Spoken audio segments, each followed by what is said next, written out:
My guest today is Mia Isaac, who may or may not be sitting right across from me right now. Mia is an amazing actor, writer, director, second AD. One of her more recent projects. I've known Mia since she was a kid. She is truly one of the most special human beings that has come into my life. And Mia has been in a variety of projects. Most recently, she was in American Horror Stories, which, by the way, was created by Ryan Murphy, one of my favorite people. The Perfect Couple, which starred Nicole Kidman, and Black Cake, which was produced by Oprah, which Mia had an amazing role in. She was the lead of the show. We got to talk a lot about that. This episode was just amazing, and she was officially our first repeat guest on the Unscene Work. Rain down, streaming like the sky was falling down. I'm staying here for at least another hour.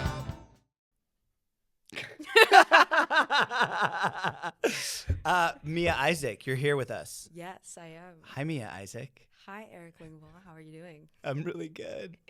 So this is our new season of the Unseen Work, and you are officially our first repeat guest.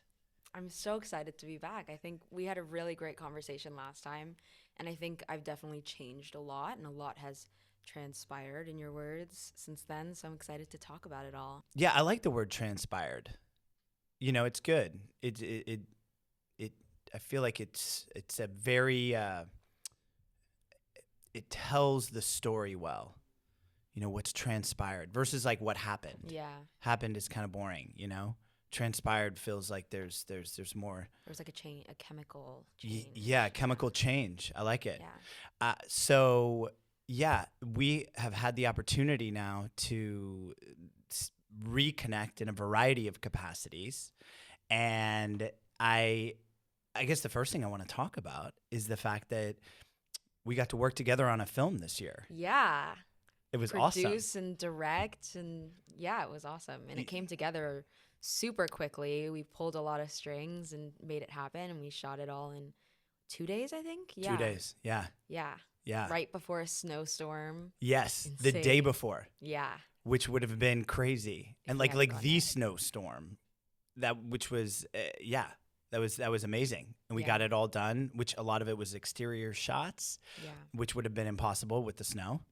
And yeah, so that's a fun story. I mean, I think like at the top of this year, we had that vision board party, and I was talking about how much I wanted to direct, and I put that on my vision board. And like 2 days later, we were talking about doing the short film. And so I think really quickly I was checking off some big goals for the year. Yeah. Yeah. So that film, which we're calling Sweet Tooth right now, right? Short Yeah. film, is all about social media addiction, which ironically, someone's probably watching this clip right now on social media. But this is good. This is good social media for you. There's good and there's bad, just like everything in life, right? And Yeah. everything in moderation. And yeah, so this all transpired. This transpired from a conversation I had with Sasha Mason, a wonderful actor who you've gotten to know over the years, right? We've known each other since I think we were like 14. Yeah. And we were talking about Instagram, and she was talking about how she has this app where it blocks her from being on there, and how that kind of led to her having this weird craving for sweets. And yeah, so then we're like, let's make this a short film. And Sasha's like, okay, let's do this. And she said, when should we do this? And I said, well, when do you leave to go back to LA? Mm-hmm. And then I said, okay, we need someone to direct this. And I remember you had been wanting to get into directing, and you put that on your vision board. And what better way to get into directing than the very first month of the year Yeah. and get it rocking and rolling? Yeah. And you put it together in a really impressive way too. You put together an amazing team. You know, I'm always amazed with what you do, who you are as an individual. You have a really unique ability to just make things happen and it's cool. But I think it's a testament to all of the time and energy that you've put in, and not just the amount of time, but what you've done with that time. I think about you when I'm talking to a student, and I'm wanting them to really dial in and focus. And I can think of like even like a little Mia, like a young Mia, just having this ability to listen and connect, right? Yeah. Is that something you've always had in terms of just this ability I think it was to definitely listen? ingrained in me as a child from my parents and even from you. Like I remember like whenever other students were going up to do a scene, you'd be like, okay, let's all hold space. And so I'd be like, okay, let me hold space for these actors. And so making sure to listen and be focused, I think I learned that from you and from my parents for sure.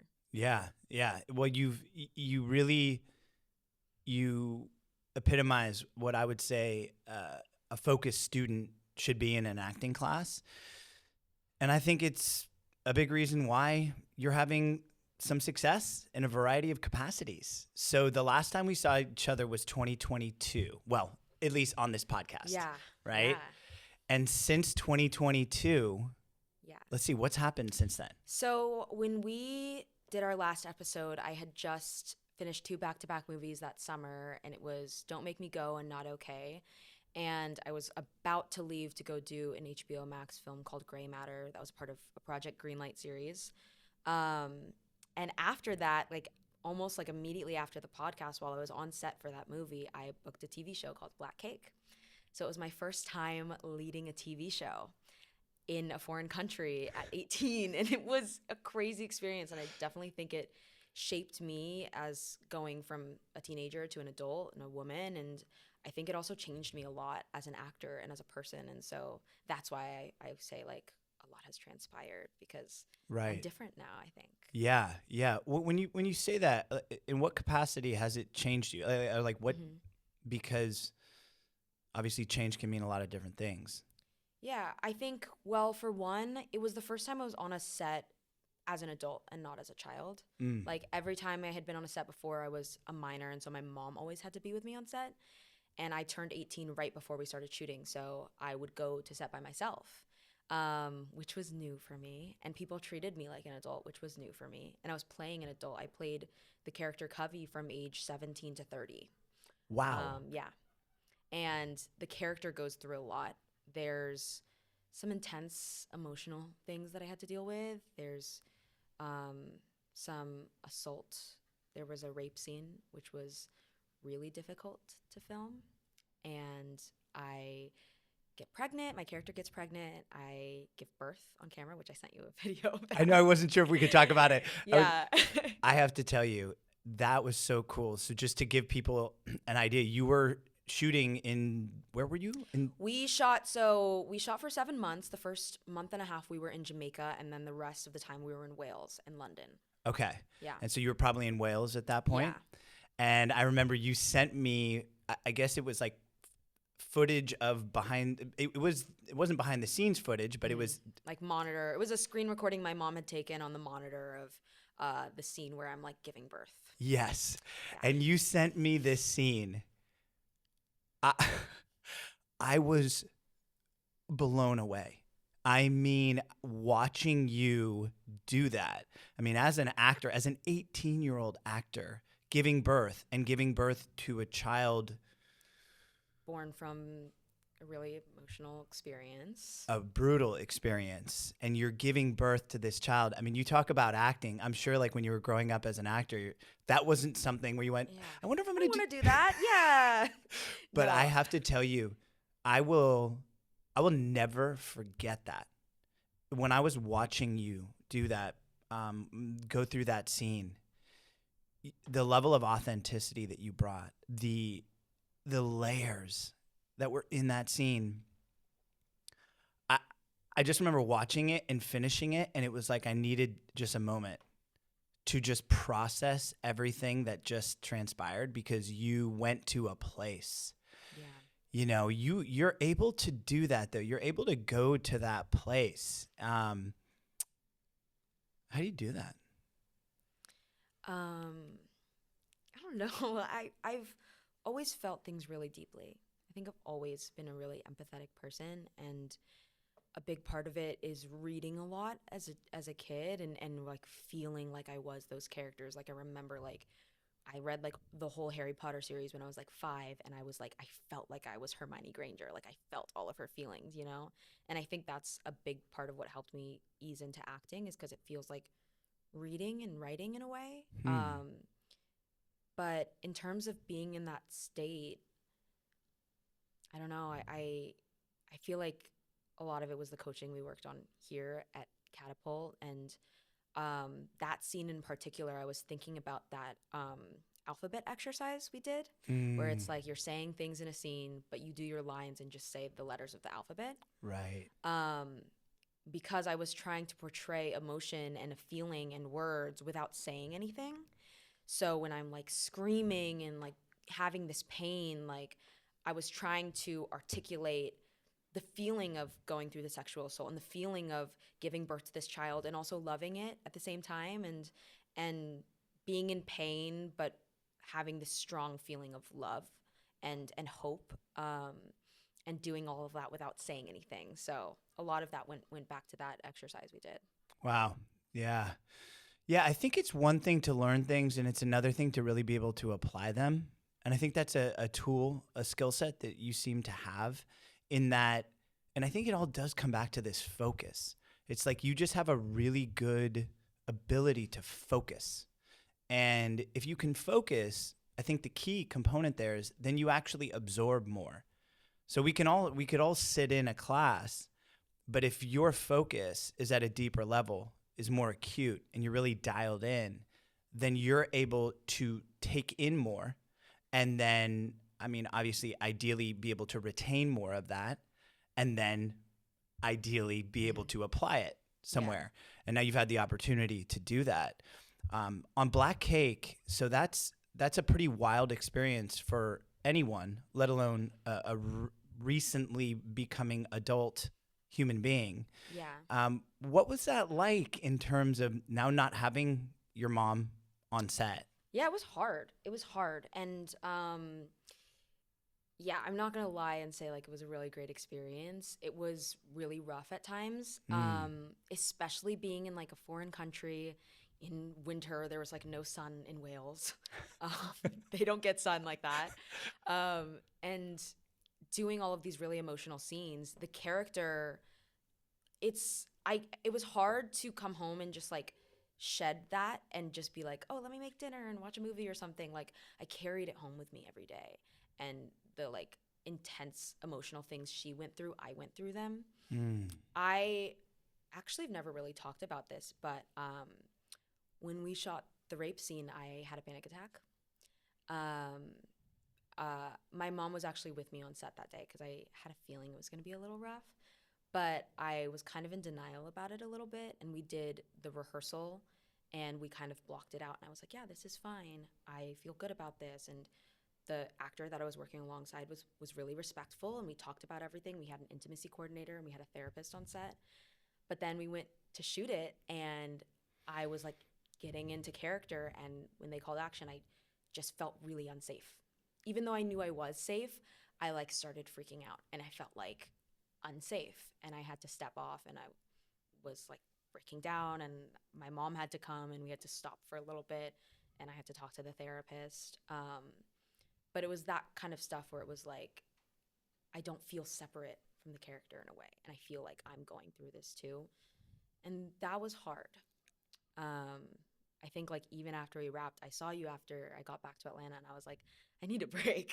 Yeah. I just need to like calm down for a little bit, because doing that, and then we immediately went into shooting like the birthing stuff and being pregnant, and then losing the child in the show. The child is taken away from me and I have to go through that. And so yeah, it's a lot of adult feelings, adult emotions.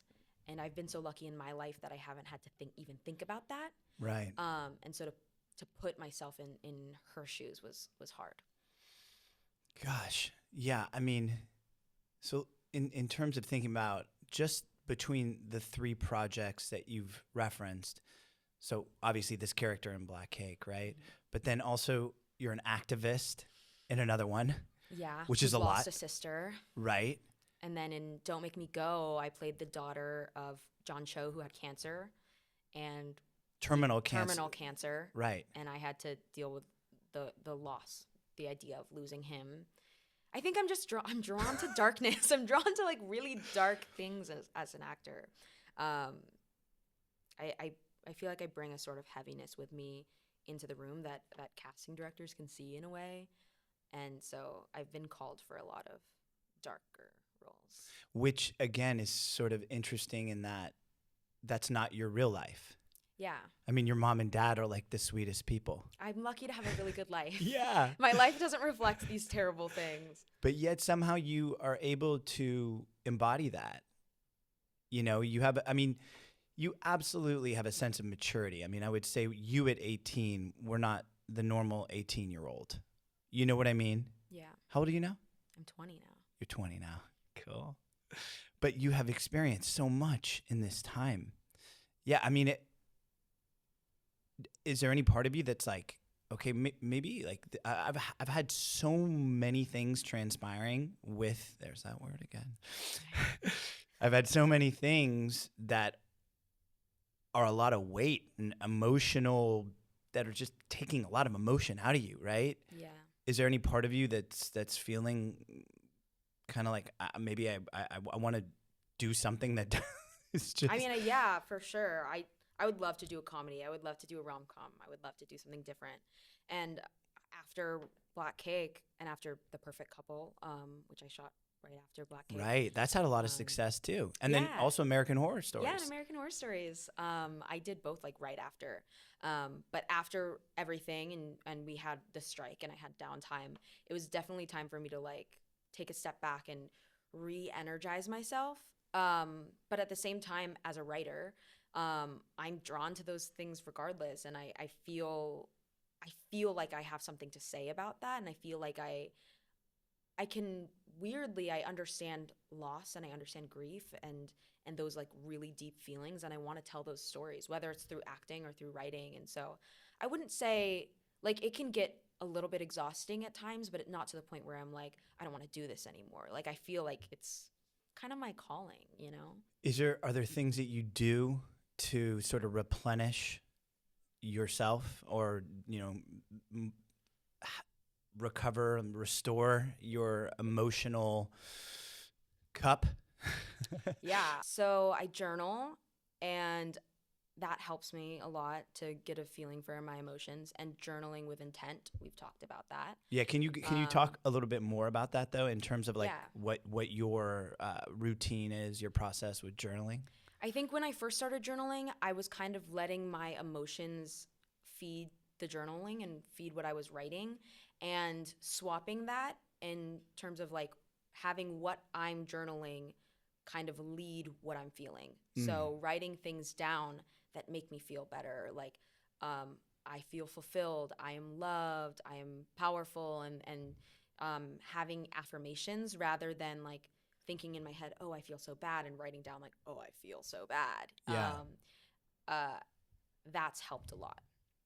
So yes, journaling with intent. And how consistently are you doing that? I journal very consistently. It used to be only like during big events in my life, but I probably journal like maybe 2 to 3 times a week. Okay, got it. Meditation for sure. What's your meditation practice? I do guided meditation. Okay. So there's a like thing I listen to on Spotify with affirmations, and then sometimes just the like chakra music, and I sit and listen to that.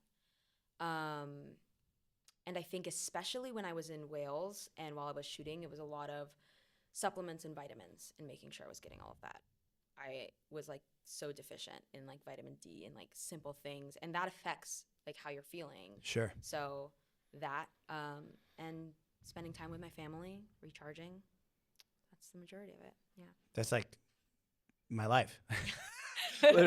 Minus pickleball, of course. Minus pickleball. Yeah, like I was telling you earlier, got a great session in today.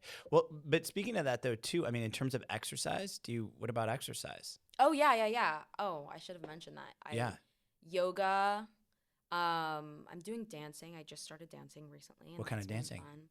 fun. A little bit of contemporary, a little bit of hip hop, a little Okay. bit of in jazz. I'm very beginner. I feel like it's been good because it's been a long time since I've been so bad at something. And being so bad at something is like, it's refreshing. And like looking around and literally everyone else in the room is better than me at what we're doing. Yeah. But it pushes me and makes me want to work harder. And I think that's good. Yeah. And being able to be vulnerable and feel embarrassed and be like, oh, I'm bad. I'm not good at this, but I'm still going to do it. And I'm not going to like quit. That's been fun. Yeah, that's awesome. That's awesome. So you touched on writing a little bit. Yeah. And obviously we had this short film that we did this year that you directed and you wrote. It was a unique. It's weird because it's no dialogue. So writing it was kind of more like storyboarding it, I would say. Right. Yeah, that was cool the way you put that all together. Yeah, so just to give people some context, when Sasha and I came up with this concept, I was like, okay, yeah, Mia would be perfect. And what I love is when I presented the idea to you, you took that idea and you turned it into something amazing. And then when we did the shoot, we had this awesome crew, albeit small, but we had some really wonderful people there. And now we're going through this editing process, right? So you're doing all these different things. I mean, we've talked about all of the emotion you're just pouring out in all these different roles.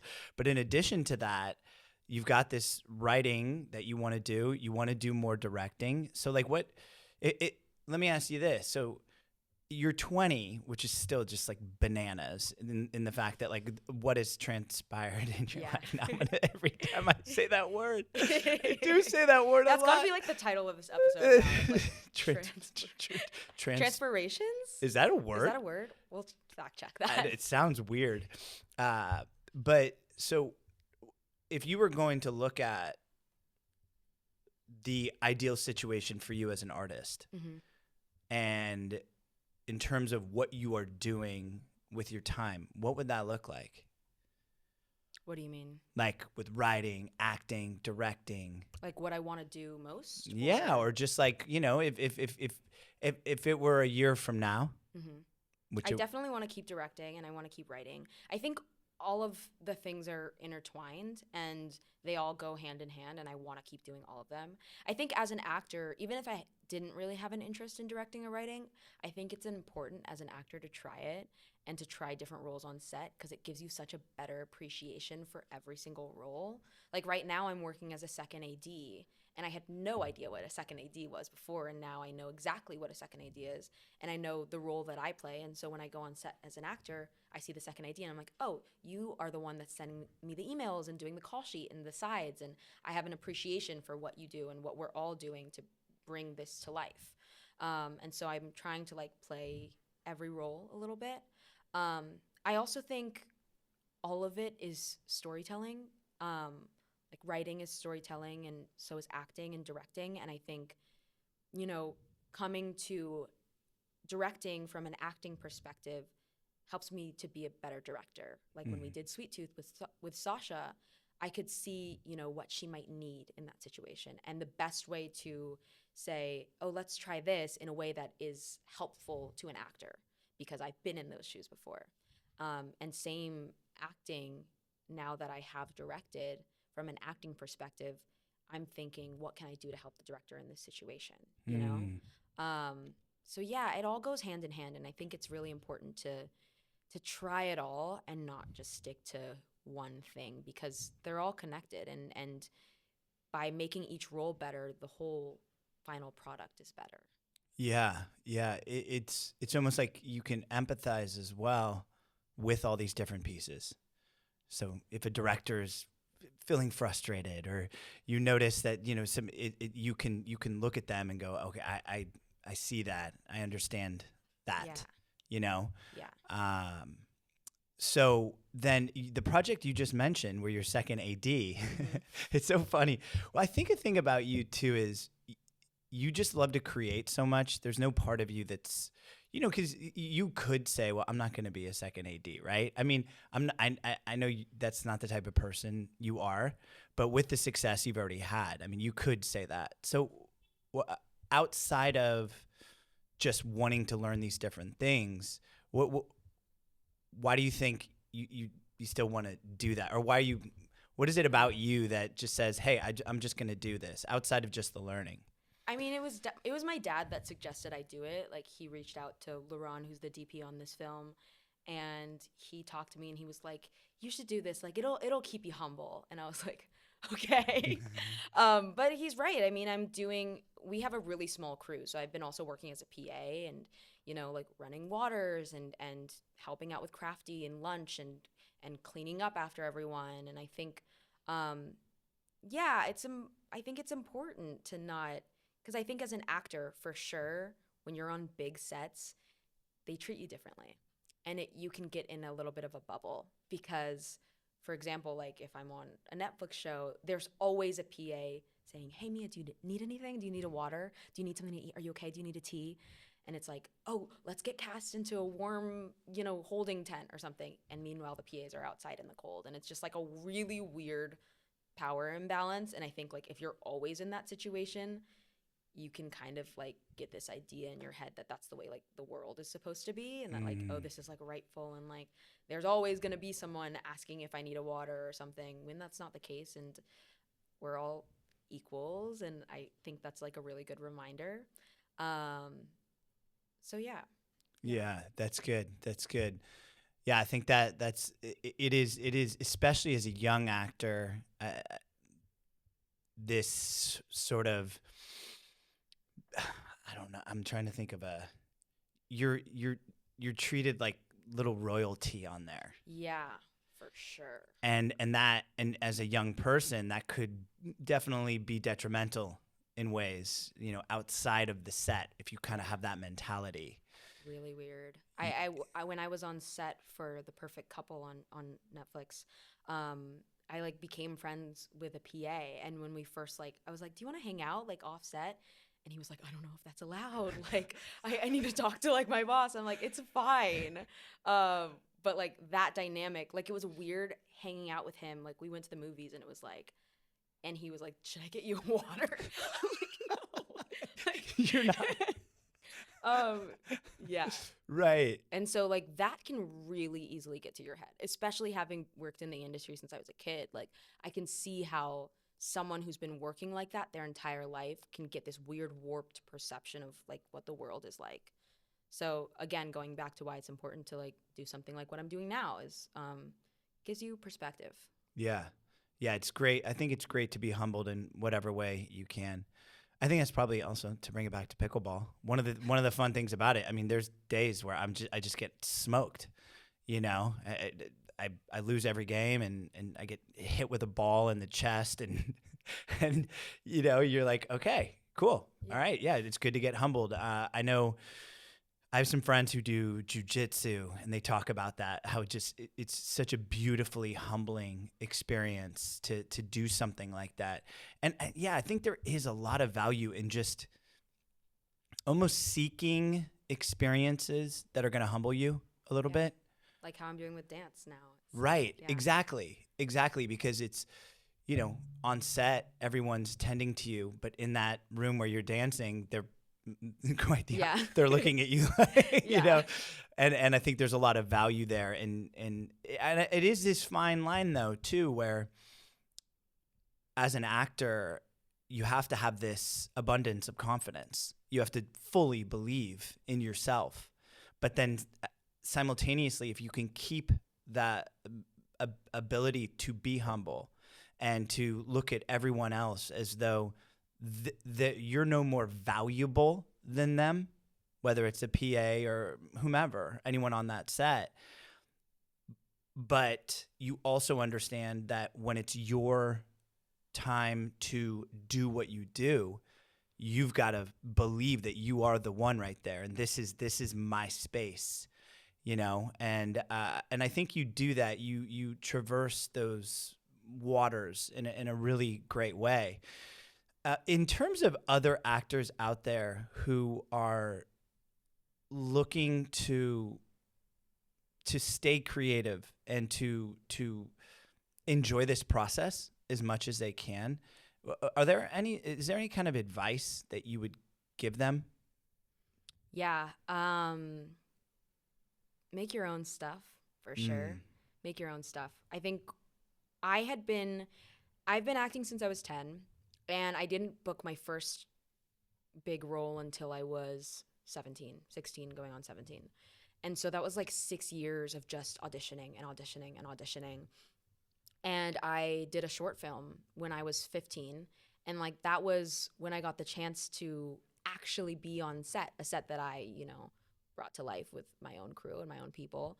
But I wrote the script and I got to star in it and put myself in a leading role. And I think if I had constantly waited to book a role, I would have never gotten that chance. And I decided to take the lead and put myself into that position. As an actor, it's a lot of waiting around, and it's a lot of waiting on someone to cast you or someone to put you in a position. And sometimes you just gotta like take it for yourself and do it. Otherwise, you're just waiting around forever, Yeah, it's almost like just instead of waiting for the opportunity, creating the opportunity. Yeah. Yeah, I think that's such good advice. I think that it's for actors, it's tricky because it's different than anything else. Like, I think one of the most unique things about acting is let's compare it to, I don't know, track. If I run the 400 faster than you, I win. I am the winner. I get the prize. Mm-hmm. But in acting, it doesn't work that way. You very well might be the one who is delivering the highest quality of work time after time after time after time. Yeah. And you don't win. You don't get the prize. And I think that's where for so many actors it's challenging to navigate that, right? Yeah. And also it never goes away. I think that was one of the things that I thought when I first started acting was like, oh, if I just like book one big role and that's my breakout role, it'll be easier. Like getting into the industry will be easier once I get that first one and I get my foot in the door.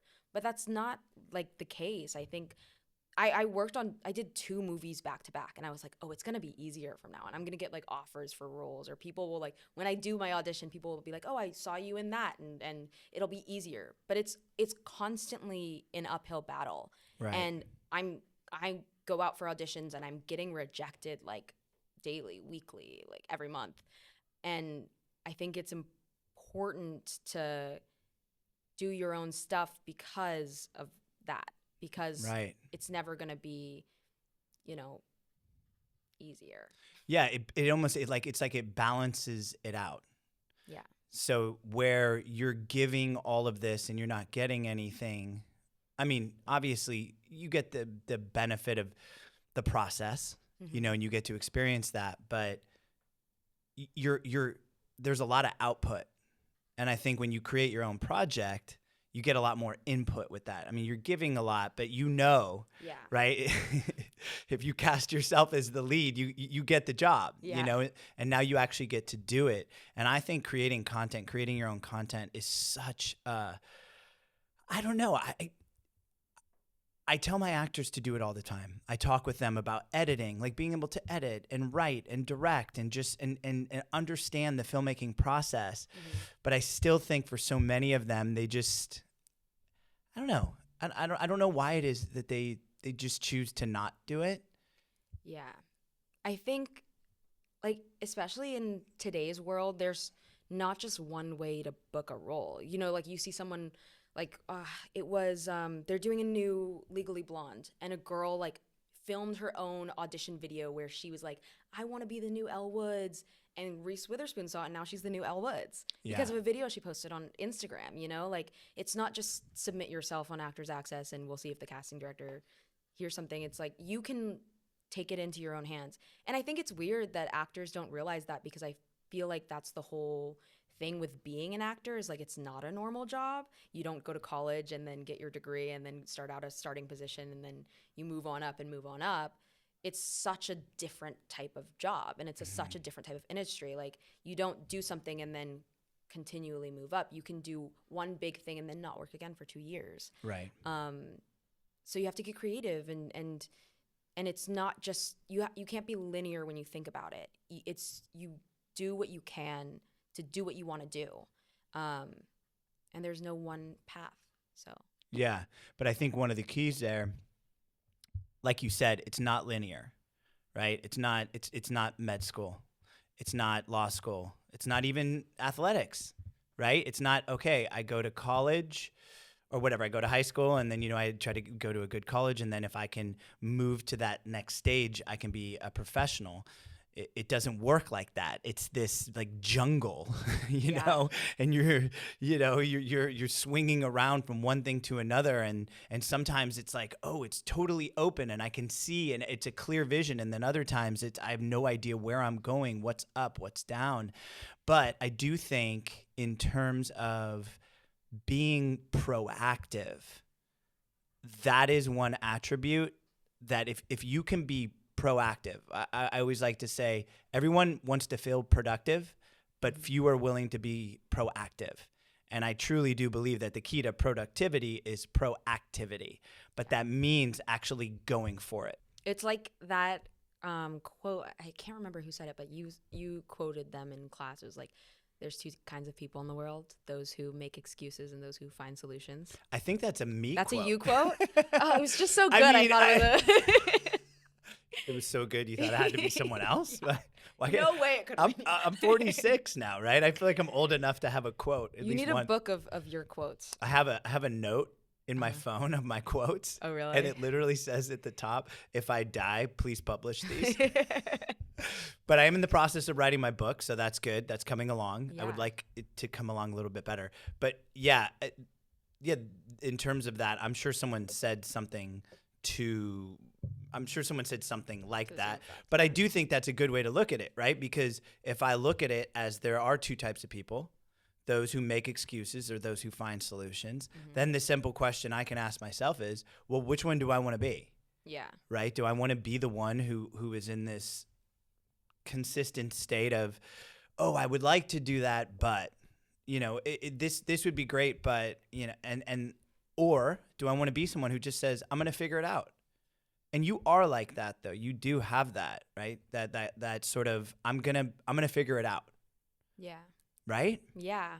I feel that way, and I have definitely been pushed by my parents. Like, I wrote a feature film that I was trying to get made, and I pitched it to so many different producers and got rejected so many times. And I was like, oh, maybe it's not meant to be. Maybe it's not sellable.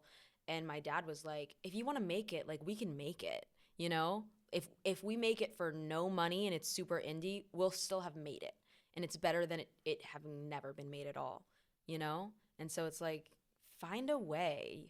I think there's always going to be an obstacle. Like, even as an actor, there was COVID, and then there was the strikes, and it's like, and during the strikes, as a SAG actor, everyone was like, oh, there's nothing we can do right now. Like, what are we going to do? And it's like, let's write something. Let's direct. Let's do something that I don't have to be SAG, you know, crossing the lines for. And during COVID, I remember like a casting director had like sent out an email and was like, I know nothing's happening right now, but like, find a scene from your favorite movie and record a fake self-tape for it and work on your craft and hone it while you have this time, and take advantage of it, rather than being like, oh, no auditions are coming in, I'm just gonna wait around until one comes, you know?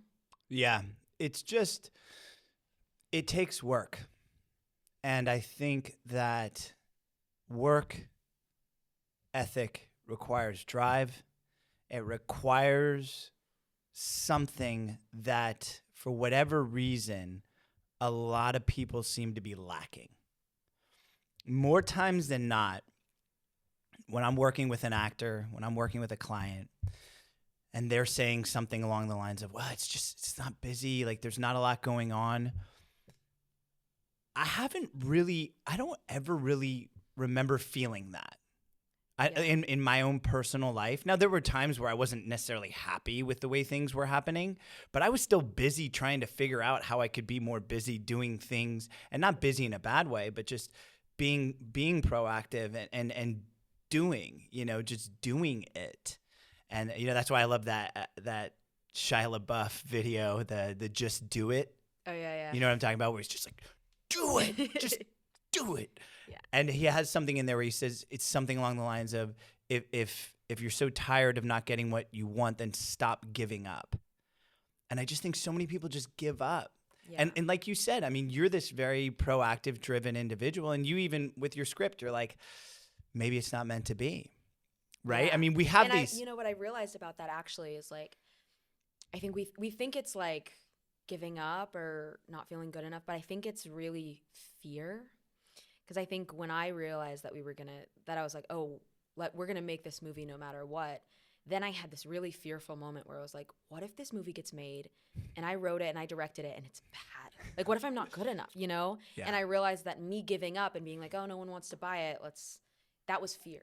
Yeah. That was fear of me being like, I'm not good enough, we shouldn't make it. Yeah. And then my dad being like, let's make it no matter what, let's do it. I was like, oh, it might actually happen. And that's scary, you know? Yeah. Well, failure is something that I have done my best to not only embrace, but also to promote, which is sort of a weird concept, like promoting the idea of failing. Like, I want you to seek out opportunities to fail. And the reason I say that is because if we're never failing, we're probably not doing much.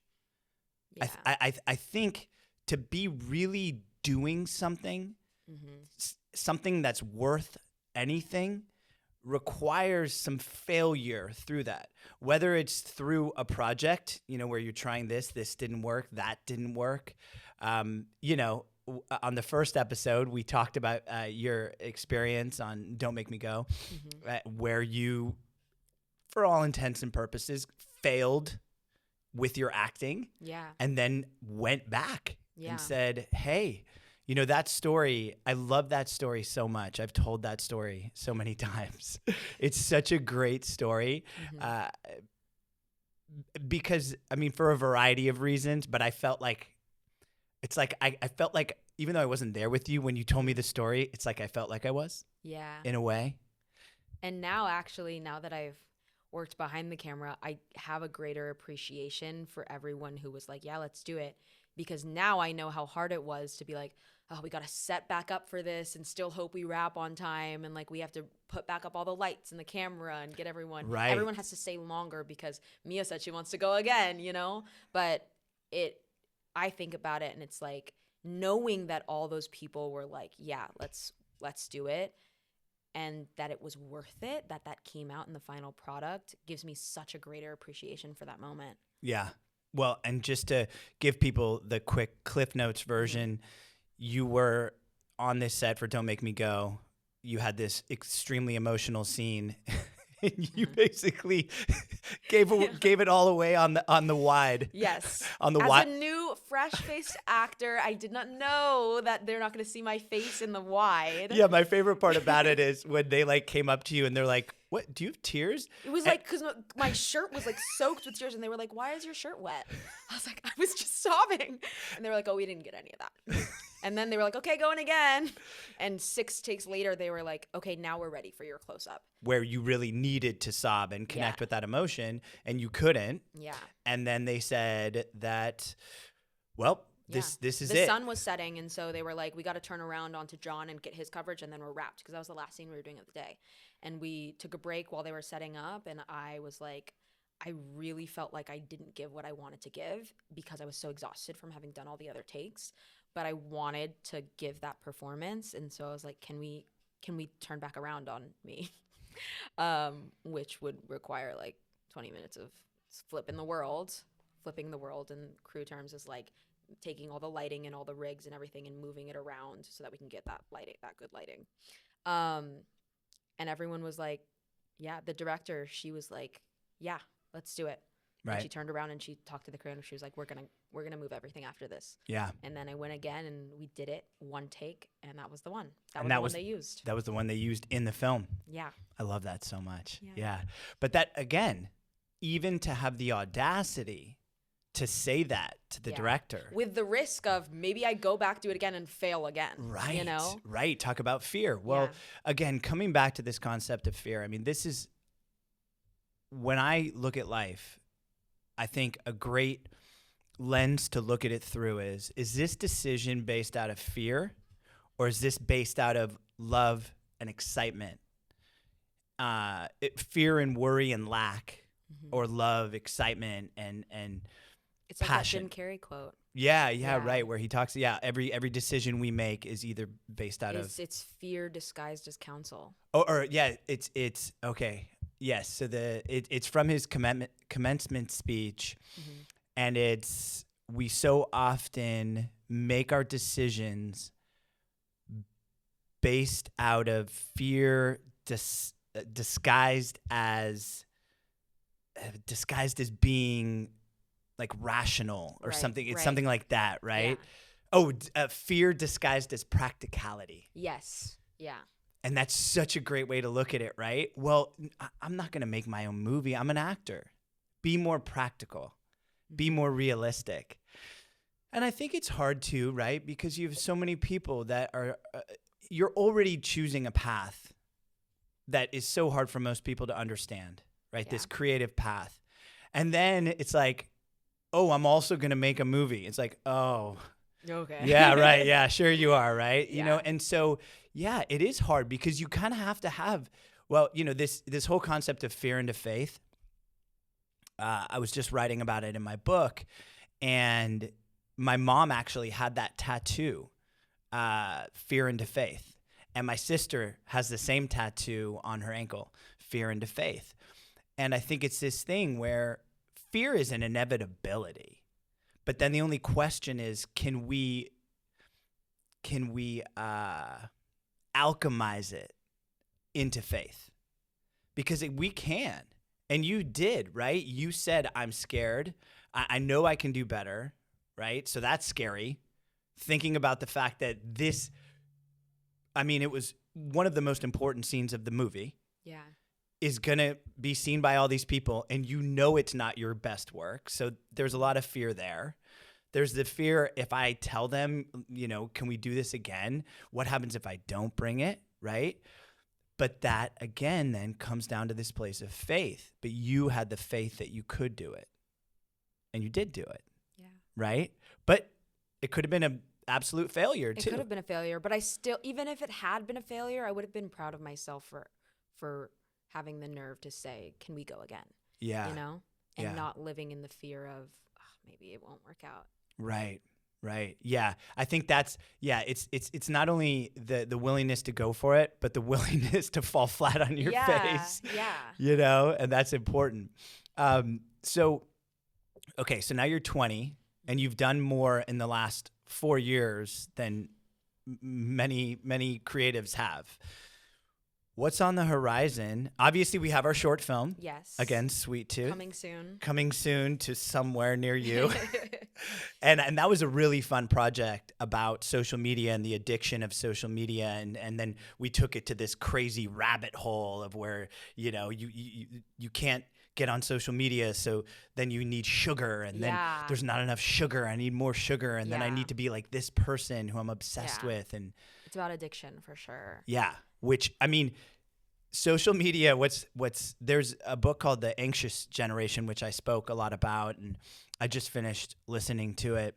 But the example he brings up at the beginning of the book is, imagine as a parent, someone came to you and said, I want to take your child away, and I'm going to take them to Mars, and you're not going to know anything that's happening to them. Is that cool? And every parent would be like, you're crazy. There's and the concept there is that's exactly what's happening. These kids are on a planet that these parents know nothing about. They don't know what they're doing there. They don't know what's happening to them there. And yet it's totally socially acceptable to go to that planet. And so I think that's why this film is going to be fun, because it kind of dives into how dark it can get with Yeah. social media, you Yeah. know? But I'm excited about that. So obviously we have that. Yeah. You were on set last night? Yeah, I've As been your as second AD. It's been like all night shoots, so it's been getting home at like 5, 6 in the morning, which has been crazy. My sleep schedule is so messed up. Yeah. But yeah, it's turning into a really great shoot, and I'm really excited about it. And I think being behind the camera, again, great perspective as an actor. Yeah, still auditioning, still getting rejected, which is great, humbling.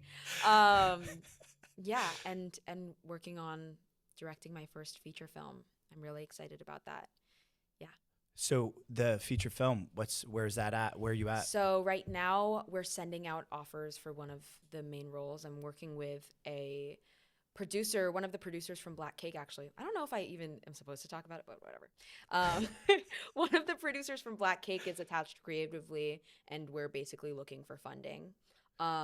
So reaching out to other producers for possible co-production, finding grants, places here and there, and we are sending out offers to like some big name actresses for the lead role, because hopefully that can bring in some Right. funding. Right. But if that doesn't work out, we'll try another way, and we'll try another way, and we'll try another way until the movie's getting made. Yes. So yeah. That's how you do it. So that's okay, cool. So that's what's on the horizon. And